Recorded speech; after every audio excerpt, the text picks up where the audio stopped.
Assalamu alaikum everyone. Welcome to the session on basic concepts and Quranic keywords by worldwide Quran thinkers, holders of Misak, using one's faculties, intellect and reasoning on both the type of ayat of Allah. Now let's discuss the concept of Emaan on Kitab. The word Kutiba means recording, writing, or to record or write something, or it being made compulsory as an obligation or an order or a decision. Kitab means a collection, a book, or a collection of pages combined together in the form of a book.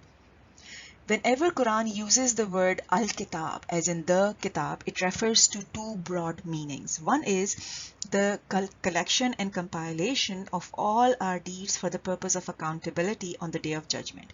This is also referred as Al-Kitab.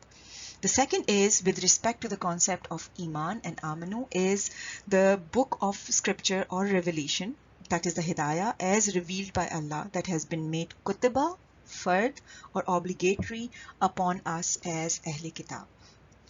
Ahl-e Kitaab, as the term used in Quran, basically means those who are the owners, the caretakers, those who are responsible for the Kitab, in terms of those on whom Allah has Kutiba, made Farz, Allah's revelation. So if we look at the concept of Al-Kitab as per Quran tells us times and times again. So for instance, in this ayah 136 plus ayahs 42:13 to 136, 384, that it was the same that was Nazool, revealed by Allah on all of Allah's Rusul and Nabiyeen. And the same Kitab embodies all that Allah has Kutiba upon us. So the rules, the regulations, the laws, the muhkamat by Allah are the same. It's the same Hidayah, the same Deen, the same Kutub of Allah that's given to everyone. There is no difference. Our Quran is not special. It's the same laws that were Kutiba on each and every one of the earlier Nabiyeen as well. So if we look at the difference between Quran and Kitab, Kitab is the book of revelation given to us by Allah as Hidayah.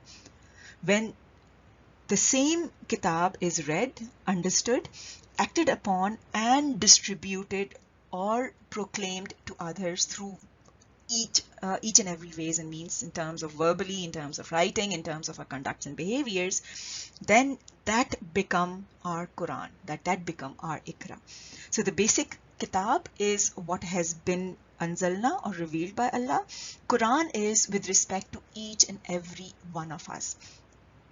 So Allah in this particular ayat is not talking about just reciting or reading the Quran, but in fact is asking us to karata the Quran, which means that part of the Kitab which we have understood, practically implemented in our lives, should be manifested and reflected through our behaviors and conduct.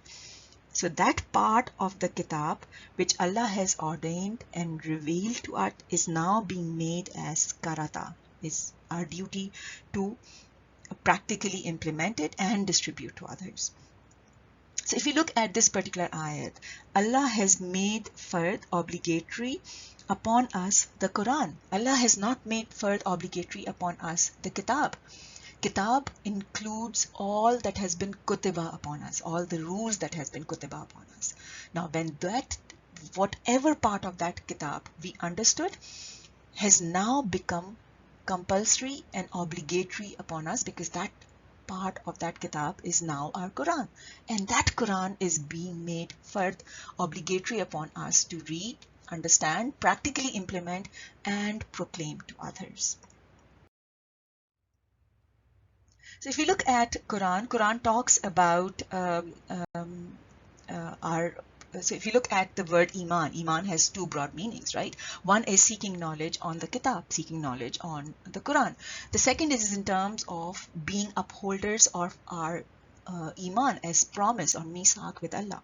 Now Quran tells us the misaq that we have as Ahl-e Kitaab, which is to treat the big books of revelation as a great trust by Allah, to understand, implement practically in our lives the divine message, to deliver the divine message as is, without any amendment or change whatsoever, not to associate anything with Allah saying as to what Allah has not said in the Kitab, to make it clear, deliver it, communicate to others as is, not to conceal anything that you have understood, to use reasoning and logic and use your faculties of intellect while reading the Kitab, to not detach, reject, deny or conceal the Kitab or any of its ayahs, to not divert others from this Hidayah, to follow and obey the Kitab and all that has been Kutiba upon us through the Kitab. Now we are going to a question answer session. If because of any reason you're not able to ask us question during this session, you can also email us at info@gmail.com with your questions, and you can also contact us with quuranthinkers.com/contact to reach us directly. Thank you so much for listening to this presentation.